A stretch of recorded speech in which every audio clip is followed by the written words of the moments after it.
दिया जाता है वो 3-4 महीने के बाद एक साथ दिया जाता है।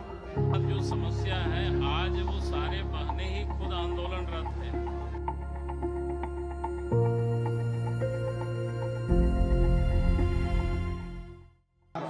देखिए, आंगनबाड़ी सेविका सहायिका की जो बहनें हैं उन्हें नियमितीकरण की है मांग। हमारी जो रसोइया बहनें हैं उनके नियमितीकरण की मांग है। देखिए, मैंने सदन के पटल पर प्रश्न भी उठाया था आंगनबाड़ी सेविका और सहायिका को लेकर। मैं पहले आंगनबाड़ी सेविका की बात करूं।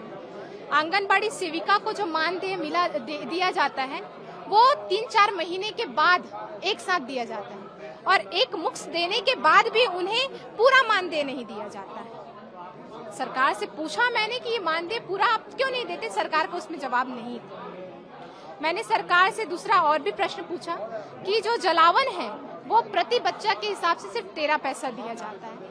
आज के जमाने में 13 पैसे का वैल्यू आप बताइए प्रति बच्चे के हिसाब से।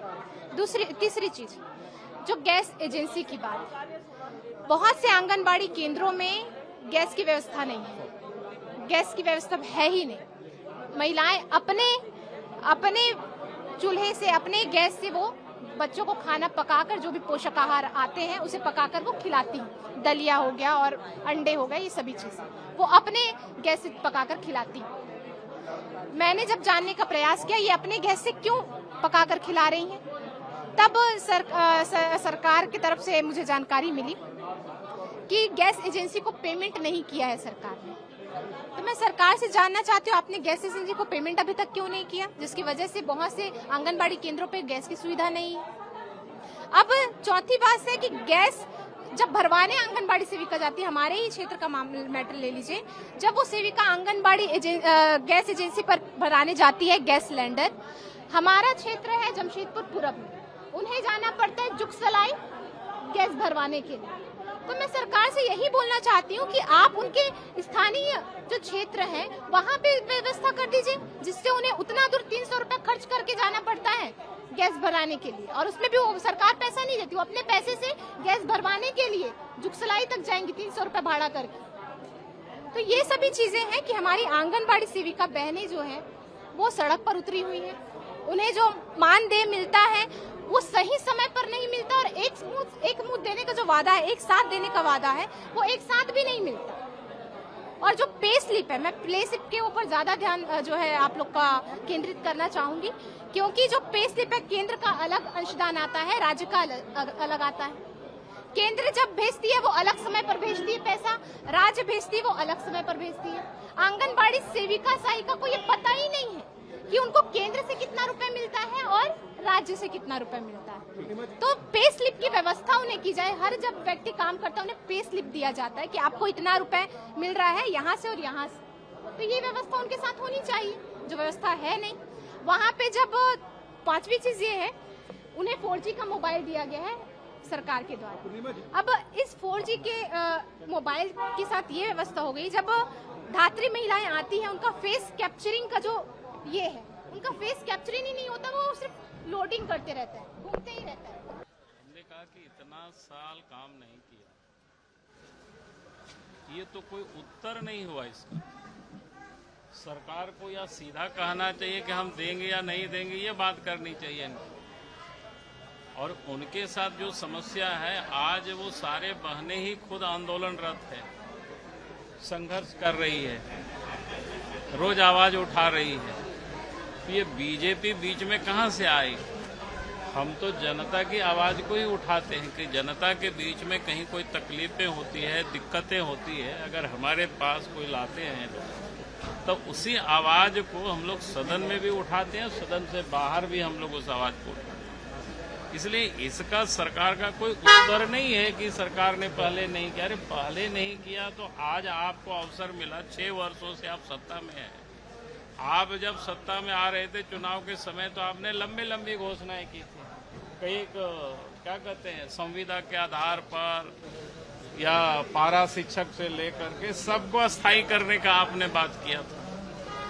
तो आज आपको अवसर मिला 6 साल से, तो आपको इस सब काम को तो करना चाहिए था, लेकिन आप कर नहीं रहे हैं। तो फिर आप अपने विफलता को आप फिर से अपोजिशन के ऊपर आप ढाल दे रहे हैं, तो इससे आप बचेंगे नहीं और इससे आपको कोई छोड़ेगा नहीं। सर, असम से लेके बंगाल तक सबका घोषणा हो गया, बीजेपी कहाँ स्टैंड कर रही है, क्या लग रहा है? देखिए, मैं ये कहूँगा कि आप इस बार देखेंगे कि बंगाल में रिजल्ट बढ़िया होगी और बंगाल में भारतीय जनता पार्टी के नेतृत्व में इस बार सरकार बनेगी। असम फिर से सरकार वहां रिपीट होगी और शेष राज्यों में भी भारतीय जनता पार्टी और गठबंधन मजबूती के साथ उभरेगी और आश्चर्य नहीं कि तमिलनाडु में भी सरकार बन जाएगी। आप लोग जाएंगे सर, लेकिन असम में जो टी ट्राइब्स का मुद्दा है वो तो आप लोगों से छीनता हुआ जा रहा है। हेमंत सोरेन वहाँ लगातार टी ट्राइब्स के बीच में जा रहे हैं और ये कह रहे हैं कि आदिवासियों की जो अस्मिता है इसकी लड़ाई लड़नी है। अरे लड़े, उनको कौन रोक रहा है भाई? मैं कह रहा हूं, आज जिनके साथ यहाँ सत्ता में बैठे हुए 10 साल पहले तो उन्हीं लोगों की सरकार थी, लगातार उन कांग्रेस पार्टी की सरकार रही है वहां पर। तब उन्होंने टी ट्राइब को कोई याद नहीं किया। आज अगर मैं आपको एक घटना सुनाऊं, आप सबको ध्यान में होगा कि जब असम में वहां के ट्राइबल लोग आंदोलन कर रहे थे, उस समय कांग्रेस की सरकार थी। महिलाओं को, जो ट्राइब्स महिला है, उरांव महिला, अभी नाम याद नहीं हो रहा है, अभी आप पूछ दिए तो, नंगे करके दौड़ा दौड़ा करके पीटा गया। और उस समय भी जेएमएम की कांग्रेस पार्टी के साथ गठबंधन था। आप सबको ध्यान में होगा शिबू सोरेन ने उस पर क्या बोला था। जो दिसोम गुरु शिबू सोरेन जी आज नहीं है धरती पर, उन्होंने ऐसी बातें कहा था कि इस प्रकार की घटनाएं होती रहती है। उन्हीं के पुत्र आज टी ट्राइब को लेकर के बड़ी दर्द है। अच्छी बात है, वो जाए वहां लड़े और उनकी समस्या का समाधान करे, उसमें क्या दिक्कत है। लेकिन आप अंदर में मंत्री लोग फंस रहे हैं, सत्ता पक्ष के विधायक संतुष्ट हो जा रहे हैं सरकार के सवाल। नहीं, हमारे लोग कोई संतुष्ट नहीं हो रहे, करेंगे क्या? हम लोग तो कई सवाल आप देखेंगे हम तो बार बार उठाते हैं कई विषय को। लोग जानते हैं कि भाई कुछ करेंगे नहीं, कर नहीं रहे हैं तो क्या करेंगे। वास्तविकता तो यही है। सर जाएंगे प्रचार के लिए सर, केंद्रीय मंत्री से अगर बुलावा आता है? हमारे झारखंड से कई एक नेता जा चुके हैं, महीनों से वहां काम कर रहे हैं और जहां जिसकी जरूरतें होती है, जहां जिसको बुलाया जाता है वहां जाते हैं सारे लोग। हम भी एक दिन गए थे पुरुलिया के एक विधानसभा क्षेत्र में, यात्रा का समापन था तो उसमें हम गए हुए थे। तो जब जहां जरूरत पड़ेगी, जैसा उस समय हम लोग विचार करते हैं, पार्टी विचार करते, जो वहां काम में लोग लगे हुए वो लोग तय करते हैं किसको कहां जाना है, कब जाना है, नहीं जाना है किसको, तो ये पार्टी तय। लेकिन जेएमएम और कांग्रेस का ये आरोप है कि हेमंता जी जिस तरीके से मुल्ला मोला मुसलमान दाढ़ी टोपी ये करते, बोलते हैं ये राज्य का छवि नहीं पूरे देश का छवि खराब कर रहा है और बीजेपी खुश है इस पे। नहीं, कौन सी बात पर वो क्या बोले होंगे भाई? मौला मौलवी हर कोई बोलता है, वो लोग भी बोलते हैं, कोई नई बात तो है नहीं उसमें से। नहीं, वो डिस्क्रिमिनेशन करते हैं। डिस्क्रिमिनेशन किस पर्पस, किस संदर्भ में बोले होंगे, वो संदर्भ पर निर्भर करता है। अगर वो संदर्भ आप हमें बताते पूरा डिटेल, तब तो मैं उस पर कुछ बोल सकूंगा। क्योंकि होता है विषय तो संदर्भ पर बोला जाता है, और संदर्भ अगर मेरे सामने नहीं है तो उस पर हम कोई भी नहीं बोल सकते। जैसे उन्होंने एक कानून बना दिया कि हिंदू का जमीन मुसलमान नहीं खरीद पाएगा।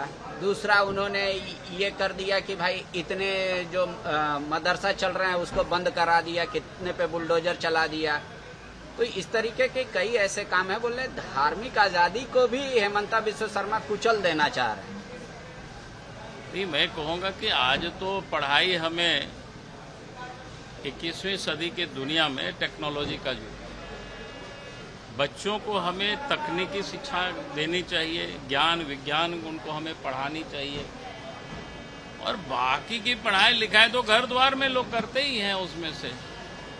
तो इसीलिए जो बच्चों को जहां हम 15वीं 16वीं शताब्दी की ओर लोगों को ले जा रहे हैं, तो अगर हेमंत बिस्वा शर्मा जी कह रहे हैं कि भैया आप इनको बच्चों को पीछे मत ले जाओ, आगे ले जाओ, उनको उचित शिक्षा मिले ताकि वो तरक्की कर सके, दुनिया में विकास के रास्ते में आगे बढ़ सके। तो मैं नहीं समझता हूं कि उन्होंने कोई गलत कर रहा है इसमें से। अब वो केंद्र के लोग देख रहे हैं यार, मेरा काम वो नहीं है, और बंगाल की जो इकाई है वो लोग सब देखते हैं। पार्टी के पास तंत्र भी है और संयंत्र भी है,